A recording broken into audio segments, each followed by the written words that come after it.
When discussing preventive medicine and the role of the PT, one of the first obvious interventions that should come to your mind is exercise, and that being your key prevention. And exercise is important because more than 2/3 of American adults are overweight. Think about that. 2/3 of them. Fewer than 1 in 3 people maintain a healthy weight. What's more, by 2030, more than half the country's population may be clinically obese. Over the last 3 decades, childhood obesity has tripled, and most overweight kids will continue to be overweight even into their adulthood. We may be in the process of raising the first generation of children in America with a shorter predicted lifespan than their parents. Now, the food industries, they like to blame inactivity as the prime cause of obesity, not the promotion and consumption of their calorie-rich, sugar-rich products. On the contrary, however, research suggests that the level of physical activity may have actually increased in the US over the past decades. We know that obesity is rising even in areas where people are exercising more. This is most likely explained by the fact that eating activity levels are outstripping physical activity levels.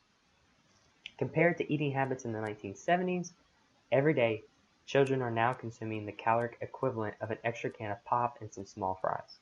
And adults, we're not doing much better. We're actually eating an extra Big Mac's worth of calories with that extra sauce, whatever the hell that is. Just to make up for the extra calories Americans are taking in compared to a few decades ago. As a nation, we would need to walk an extra 2 hours a day every day of the week.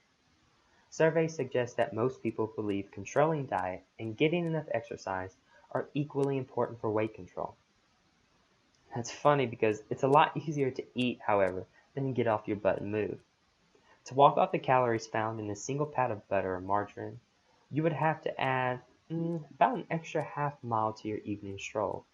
For every additional sardine on that Caesar salad you love so much, that's another quarter-mile jog.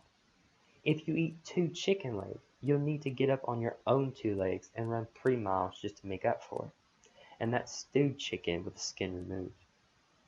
Researchers who accept grants from the Coca-Cola Company call physical inactivity the biggest public health problem of the 21st century. But a guy like me sees that as pure BS.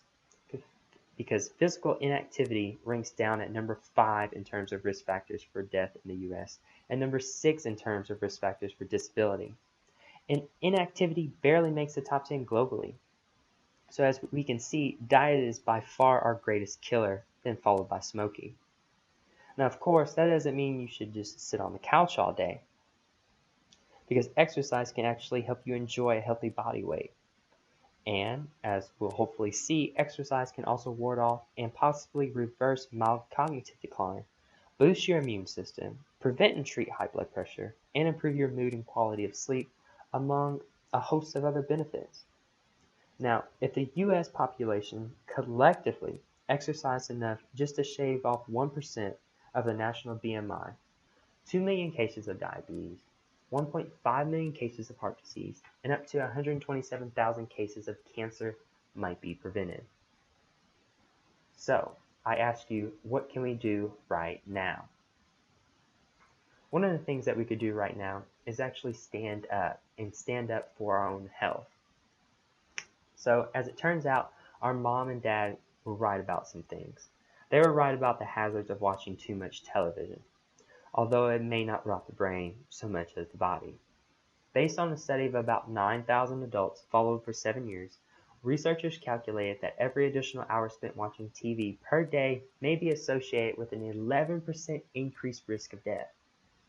Screen time in general, including playing video games, appears to be a risk factor for premature death. So does this mean I gotta throw away my TV and my PlayStation before it kills me?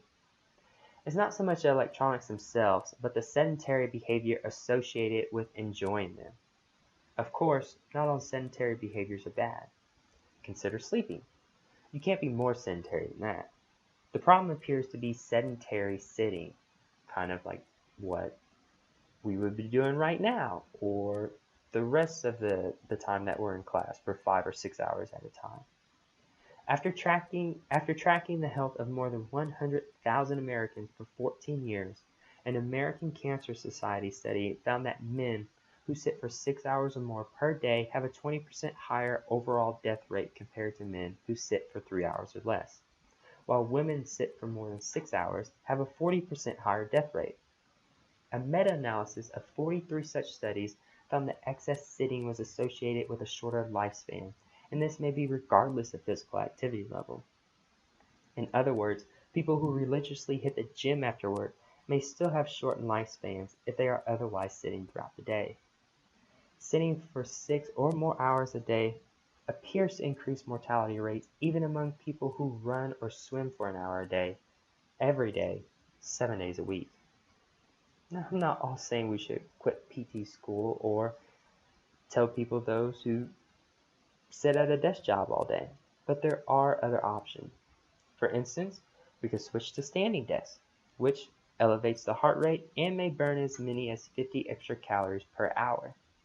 Now, this may not seem like a lot, but simply standing for 3 hours a day at work or in class equates to about 30,000 extra calories burned per year, the equivalent of running 10 marathons, yo. Whether you're at school, whether you're at home, and yes, even watching TV, chilling, seeing what's on Netflix, why not find a way to stand while doing it?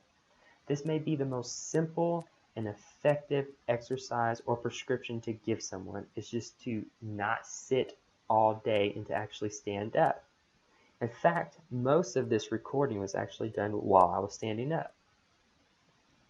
But what if you have someone that has to actually sit all day? They might ask, why is sitting around so bad for you? One reason might be endothelial dysfunction, the inability of the inner lining of the blood vessels to signal your arteries to chill out, relax, and respond normally so that blood flow can go on. Just as your muscles atrophy if you don't use them, the use it or lose it may apply to arterial function as well. Increased blood flow promotes a healthy endothelium. Blood flow is what maintains the stability and integrity of the inner lining of the arteries. Without that constant tugging flow with each heartbeat of exertion, you can end up like a sitting duck for arterial dysfunction diseases. But what if sitting all day is part of your job? Research suggests that standing desks may improve the health of students without detracting from performance measurements. But the school may not accommodate those standing desks. Some preliminary evidence from observations as well as interventional studies suggest that regular interruptions in sitting time can be beneficial, and they don't have to be long. Breaks could be as short as 1 minute and not necessarily entail strenuous exercise. Think the sack game. Just walking up and down stairs may be enough even. Another option at a sedentary place is to opt for walking meetings rather than traditional sit-downs, and even have walking lunches.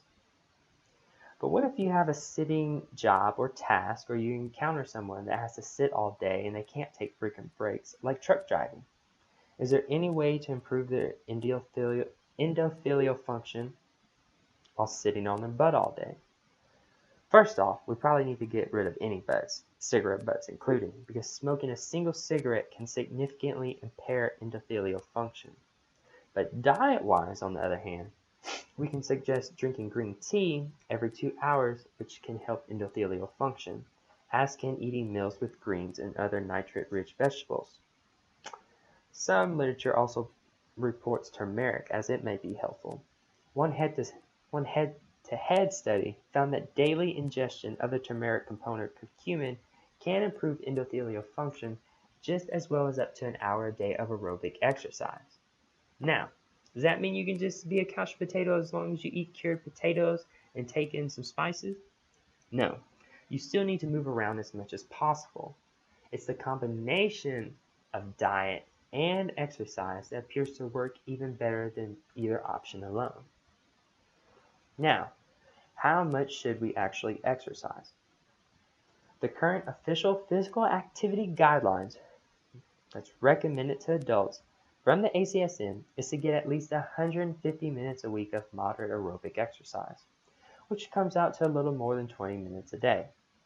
That's actually down from previous recommendations from the Surgeon General, the CDC, and the ACSM itself, which recommended at least 30 minutes a day. It's kind of strange.